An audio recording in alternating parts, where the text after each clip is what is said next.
If you want to know about the psychopathy, just got the right video. Psychology का सबसे interesting segment होता है psychopathy, और psychology इसके हर एक टर्म को बहुत बेहतरीन तरीके से डिफाइन करती है। Who are psychopaths? Basically, psychopaths are the individuals having personality disorder which is marked by lack of emotions, lack of guilt. They have the shallow personality and fake personality also. They have high impulsiveness. They are also antisocial tendencies. But in that case, they have highly manipulative skills too. They can show you a lot of love. They are very charming personality also.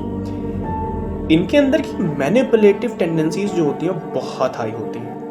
दो type के psychopaths होते हैं, एक जिनके अंदर psychopathy dominate करती रहती है, एक जिनके अंदर हिडन रहती है। दोनों खतरनाक होते हैं, but the first one is identified, second one identified नहीं होता है। वो आपको फंसा देगा, वो आपके साथ कुछ भी गलत कर देगा। You can not identify because वो होते ही ऐसी पर्सनैलिटी के हैं। They have very attractive personality in that case, but inside उनके थॉट्स बड़े खराब होते हैं। साइकोपैथ्स के बीच की जो के अंदर की जो न्यूरोसाइंस होती है वो ये होती है कि उनके दिमाग में जो अमाइगडाला होता है, the centre fear locator of the brain which is called amygdala, suspended होता है। उनको फियर फील नहीं होता है नॉर्मल लोगों की तरह। Also psychopaths are aware what is wrong and what is right, but they don't care, they don't have that emotion. They laugh, they just laugh if someone cry, if someone scream in front of them. That's what the psychopathy is. They are filled with aggression because they saw the world in a different way, and अगर आप उस चीज़ को satisfy नहीं कर रहे उनके सामने, they will kill you. They will kill you.